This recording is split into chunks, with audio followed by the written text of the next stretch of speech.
मकर संक्रांती 2026च्या तुम्हा सर्वांना खूप खूप हार्दिक शुभेच्छा. तर चला बघूया सुगड पूजन कसं करायचं. सुगड म्हणजे ॲक्च्युली हा शब्द सुघट आहे. घट म्हणजे तुम्हाला माहीत असेल, जेव्हा आपला नवरात्रीचा घट बसतो तर जे मटके असते त्याला घट म्हणतात. तोच कन्सेप्ट इथे आहे, पण अपभ्रंश होऊन तो सुगड असा कन्सेप्ट झालेला आहे. तर सर्वात आधी दिवे लावून घ्यायचा. दिवा लावून त्याच्यावर छानपैकी गंध अक्षदा वाहून द्यायच्या.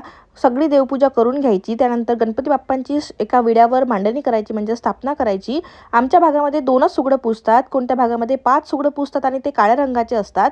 तर बघा, भागानुसार पूजा चेंज होत असते, तर तसा हा प्रकार आहे. तर माझ्याकडे 2 सुगडं पूजतात, तर त्या हिशोबाने मी तुम्हाला पूजा सांगते. 5 सुगडं पूजत असाल तरीही सेमच कन्सेप्ट आहे, फक्त ते 5 सुगडं कोणाला द्यायची ते मी तुम्हाला पुढे सांगते. तर बघा, सुगड्यांना अशा प्रकारे पांढरा धागा गुंडाळून घ्यायचा 5 वेळा आणि त्यांच्यावर अशा हळदी कुंकाच्या लाईन सोडून घ्यायचा. त्यानंतर हा जो ववसा इथे दिसतोय हा त्याच्यामध्ये एक एक करून टाका. यामध्ये प्रामुख्याने ज्याही आपल्या हिवाळ्यामध्ये रानभाज्या निघतात त्या सर्व टाकायच्या असतात. माझ्याकडे गव्हाच्या उंब्या नव्हत्या, तर त्या मी नाही टाकल्या. तुम्ही त्यासुद्धा टाकू शकता आणि दाणेसुद्धा टाकू शकता.